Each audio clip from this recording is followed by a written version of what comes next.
जय सदाशिव।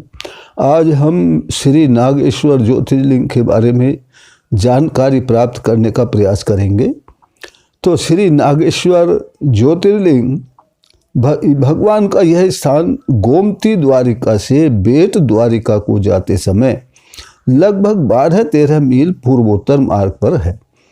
इस लिंग की स्थापना के संबंध में शिव पुराण में कथा है और शिव पुराण में यह भी कहा गया है कि जो इस कथा को प्रेम पूर्वक ध्यान पूर्वक सुनेगा वो सभी पापों से मुक्त होकर इस संसार में सभी सुखों का भोग करके अंत में परम पद को प्राप्त करेगा। तो इस ज्योतिर्लिंग की स्थापना के संबंध में जो कथा है वो इस प्रकार है। प्राचीन काल में दारुका नाम की एक राक्षसी थी जो माँ पार्वती के वरदान से सदा घमंड में भरी रहती थी।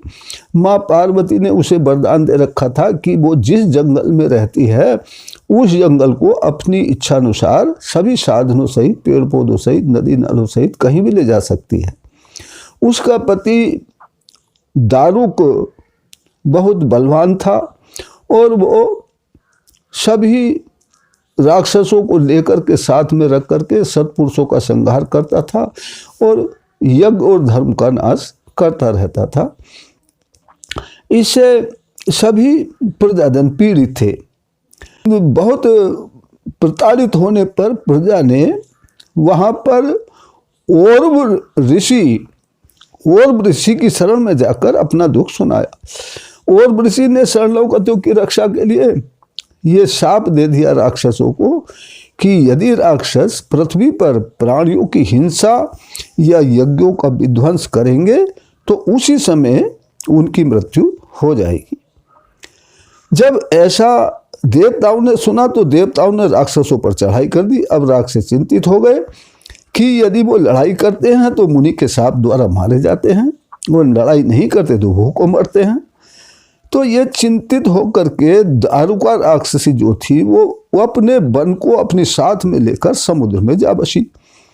अब वो राक्षस दारुक समुद्र में जाकर जलीय प्राणों को हानि पहुंचाने लगे। एक बार बहुत सारी नावें समुद्र में आ रही थी तो राक्षस ने दारुक ने सभी नाविकों को पकड़ करके अपने बंदी गृह में डाल लिया और उनको प्रताड़ित करने लगा।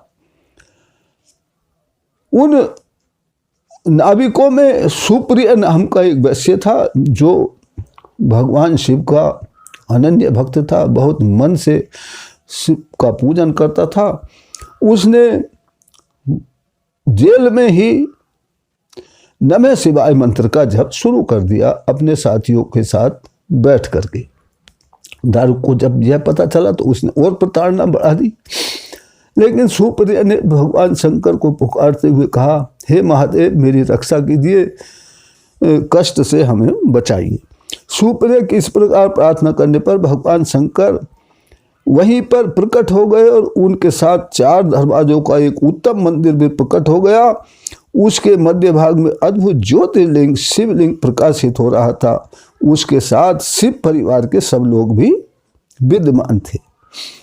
सुप्रिय ने अपने साथियों के साथ उसका दर्शन करके पूजन किया और पूजित होने पर भगवान शंभु ने प्रसन्न होकर स्वयं पाशुपात अस्त्र से उस राक्षस और बड़े बड़े राक्षसों का संहार कर दिया और वो अपने सेवकों को तत्काल कष्ट से मुक्त कर दिया। इस प्रकार अब इधर राक्षसी दारुका बहुत चिंतित हो गई, दयनीय अवस्था में हो गई। राक्षस मारे गए तो उसने पार्वती की स्तुति की और अपने वंश की रक्षा करने के लिए प्रार्थना की। इस पर पार्वती माँ प्रसन्न हो गई और उस महादेवी जी ने उस राक्षसी दारुका को अभयदान कर दिया।